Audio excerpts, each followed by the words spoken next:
I was on my way to the cattery on a Saturday afternoon when Katie called me. Our rescue dogs had suddenly started barking like crazy, and when she went out to see what was going on, she saw him. He was tied in her front gate with a brand new collar and a note that said, "My name is Snoopy. My mom died. She was 80 years old. I am old too. Help me have a good life. God bless you." And just like that, within a few seconds, a huge burden was lifted off someone's shoulders as he walked away, and this matted old soul became other people's problem. After a while, all dogs stopped barking at him. They just stayed there looking at him, as if they knew he was not to be barked at. They kept staring at him confused, and so did we. There he was, in complete shock, pacing back and forth, walking in circles and sniffing the ground. It only took us a few minutes to realize that he was deaf and almost blind. Imagine being old, helpless, deaf, blind, and left in a place where nothing smells familiar. You could see years of neglect piling up on his tiny body. The huge claws, the matted hair, the dirt, and that awful, awful smell. Maybe it was his 80-year-old mom who was responsible for his condition, unable to care for him in the end.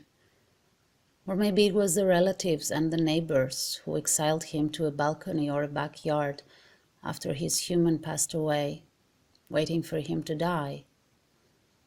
And as the months went by and he was still there, the sight of him getting worse and worse was a reflection of their soul they weren't able to cope with, so they just made him disappear. He had probably never been walked before in his life, so we carried him to the nearby clinic. I will never forget our vet's expression when he first laid eyes on him. "What is that?" he said.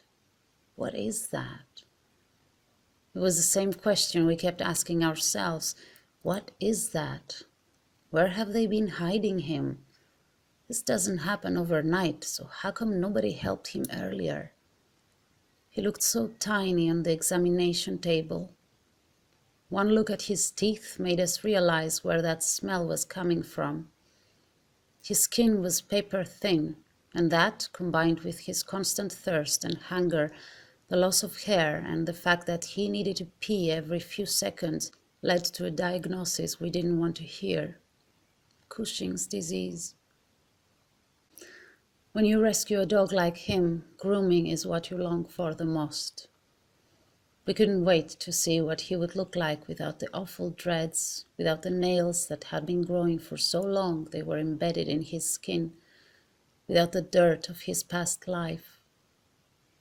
And while he was being groomed and shaved and bathed, the Maltese that was hiding under years of neglect finally started to show. He looked so cute after, so relieved. He finally looked like he was supposed to, and if you didn't know about him, you could easily mistake him for one of the fluffy, cute puppies you see in pet adoption ads. His foster mom called him Casper, like the friendly white ghost that everyone knows about, but nobody can really see unless he puts on his white sheet. And after being invisible for so long, we can now finally see Casper. We see him for what he is and for what he used to be. He used to be a spoiled, cuddly pet. He probably never enjoyed his daily walks and spent most of his life at home, on the couch, next to his mom. And now, every time his foster mom sits on the couch, Casper asks that he joins her. He's too old and too weak to jump on his own, so she lifts him like a baby. And when he sits there next to her, Casper relaxes. He stops pacing back and forth, and he finally feels that he is where he belongs, in a hug. Casper belongs in a hug. It only took him a few days to learn how to walk on a lead, and he enjoys it so much. He never learned how to be alone in the house, so every time his foster brother goes for a walk, Casper joins them. He even tries to imitate him, and as Hermes runs all happy and excited, Casper follows. But his tiny little body can only go on for a couple of blocks until he gets too tired to keep up. So their walk usually ends with Casper in Despina's arms. Elderly dogs become babies again, just like people. It's just that instead of watching them grow, you watch them deteriorate every day, become more vulnerable, more needy, more fragile. I know that there are people out there who would open their home for a dog like him, and we would do our best to find them. But an adoption might come too late, and Casper does not have so much time ahead of him. So this foster home might be the last place he feels safe in, and this woman might be the last human he considers his own. They say that dogs live the present, so they make the most of what is offered to them today. So today, Casper lives in this couch, in this home, with his human. He lives in this neighborhood, he walks in it, he knows it, and he loves it.